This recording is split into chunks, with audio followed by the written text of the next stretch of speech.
This is not my favorite part of Srimad Bhagavatam, and don't worry if you don't understand. I don't understand some of this stuff either.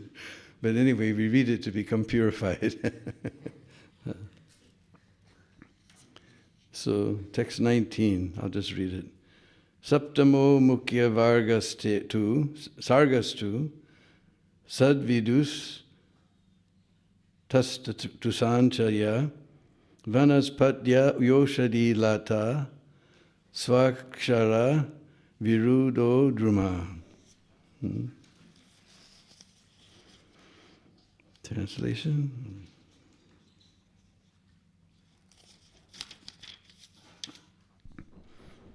The seventh creation is out of the immovable entities, which are of 6 kinds: the fruit trees without flowers, trees and plants which exist until the fruit is ripe, creepers, pipe plants, whatever those are, creepers which have no support, and trees with flowers and fruits.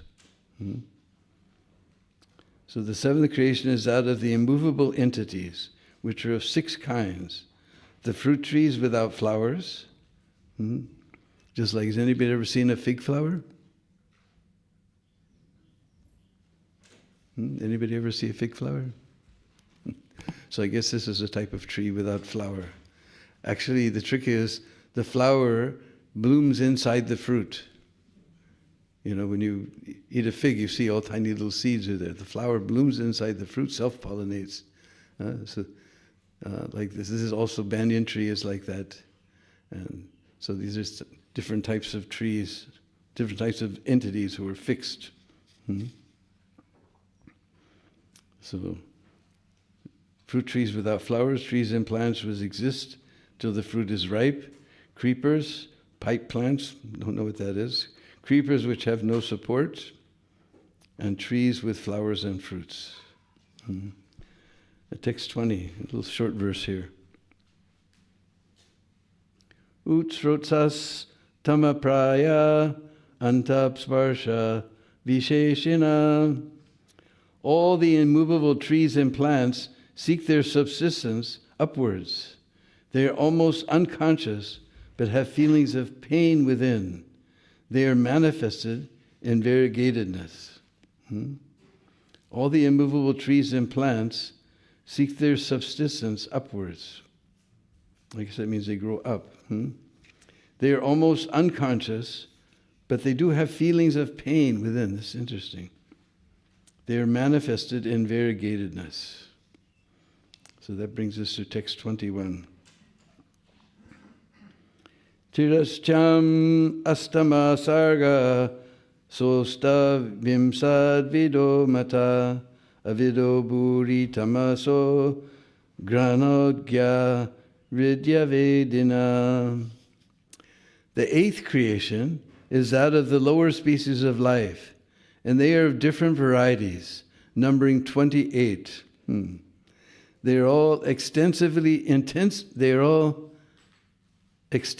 foolish and ignorant. That's an interesting adjective, extensively foolish and ignorant. They know their desirables by smell, but are unable to remember anything within the heart. The 8th creation is that of the lower species of life, and they are of different varieties, numbering 28. They are all extensively foolish and ignorant. They know their desirables by smell, but are unable to remember anything within the heart. Purport by His Divine Grace, A.C. Bhaktivedanta Swami, Srila Prabhupada.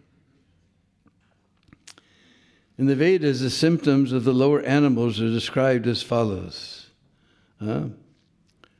Ateresham pashunaha asana pipase eva bivigya jnanam na vigyatam vedanti na vigyatatam pashyanti na vidu swastanam na lokalokav iti yad va buritamaso bahu rusa granenaiva jananti hridayan prati swapriyam vastu eva vidanti bhojana shayanadhyartam grinanti.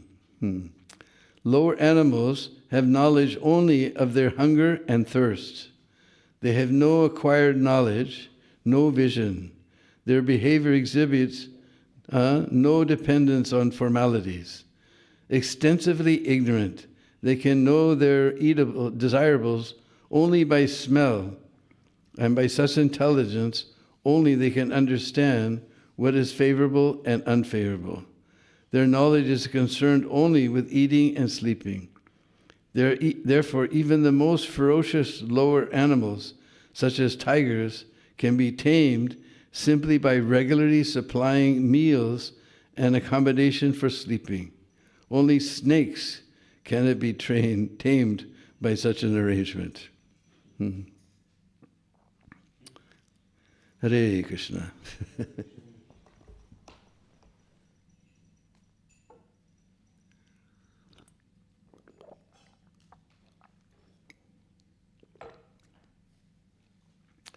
Om Ajnanatimirandasya Gyananjana Shalakaya Chaksurun Militam Jena Tasmai Sri Gurave Namah. Sri Chaitanya Manubhistam Stapitam Jena Bhutale Sayam Rupa Kadamayam Dadati Swaparandikam Adadanastranandantai Vridam Yache Puna Puna Srimad Rupa Padambujo Dulisyam Janma Janmani. Jai Sri Krishna Chaitanya Prabhu Nityananda Sri Advaita Gadadhar Sivasadi Gaur Bhaktivinoda. Hare Krishna Krishna Krishna Hare Hare Hare Rama Rama Rama Hare Hare. Vanchakalpatrubhyascha kripa sindhu vacha patitanam bhavanebhyo Vaishnavebhyo namo namaha.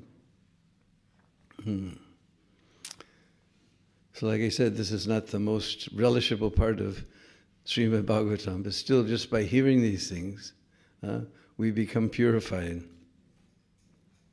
And I don't pretend to understand all of this, but anyway, it's describing different types of creation, different types of living entities. Here it says the lower animals are extensively ignorant and foolish. But still, Prabhupada explains, even a tiger, just by giving him food and giving him place to sleep, he can be tamed.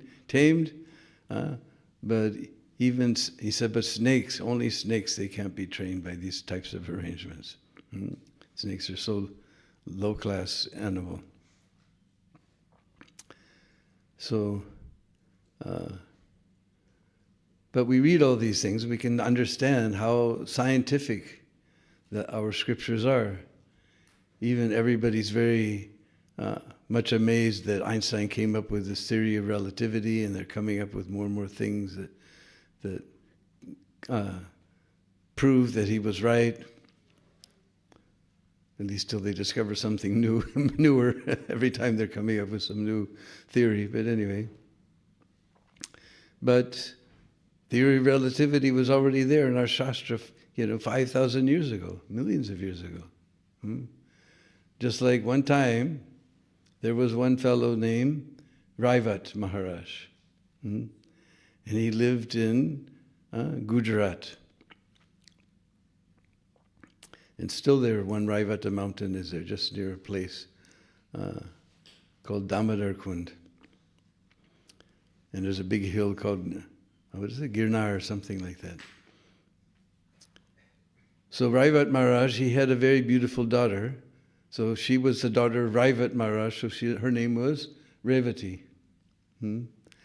And Maharaj Raivat, he was very, very attached to his daughter. So he was trying to find a proper husband for her, but he was very, very attached, and he wasn't satisfied with anybody he interviewed. So finally he decided to go see Lord Brahma. So he went up to Brahmaloka.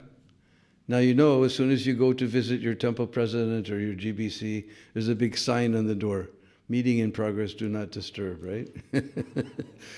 So Brahma was meeting with all the demigods. And we have a sage in America named Murphy. And Murphy says that a meeting is an event where minutes